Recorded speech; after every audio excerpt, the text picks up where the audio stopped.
দেশের চলমান পরিস্থিতি নিয়ে সংবাদ সম্মেলন করছে এনসিপি। কথা বলছেন এনসিপির আহ্বায়ক নাহিদ ইসলাম। আমরা সরাসরি যুক্ত হচ্ছি। যে লাশ গুম করার এক ধরনের প্রচারণা আমরা দেখতেছি, তো সেই জায়গায় সরকারের জায়গা থেকে আসলে সঠিক বক্তব্য আসা উচিত ছিল। আসলে ঘটনাটা কি এবং এই ধরনের কোনো ধরনের ঘটনা যাতে ঘটার সুযোগ না থাকে, সরকারকে দ্রুত সময়ের মধ্যেই আসলে ওই স্কুলে ওই সময়ে কতজন ছিলেন শিক্ষার্থী, স্টাফ, শিক্ষক সহ সেটা আসলে প্রকাশ করা উচিত এবং কতজন হতাহত আছেন এটা এবং রেগুলার এটা আপডেট করা উচিত সরকারের পক্ষ থেকে, যাতে এই ধরনের কোনো গুজব না হয় এবং সরকার বা বিভিন্ন জায়গা থেকে এই ধরনের যাতে লাশ গুম করার কোনো ঘটনা আসলেই যাতে না ঘটে থাকে। ফলে সরকারকে সঠিক তথ্য প্রকাশ করতে হবে এবং এটা প্রচার করতে হবে ব্যাপকভাবে। সেটার জন্য নিহতদের এবং আহতদের সঠিক সংখ্যা নিরূপণ করতে হবে।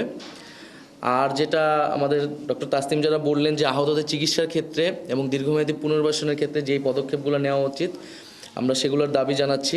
পুরা ঘটনার একটা নিরপেক্ষ তদন্ত হওয়া উচিত যে কেন আসলে এই ধরনের বিমান দুর্ঘটনা ঘটলো।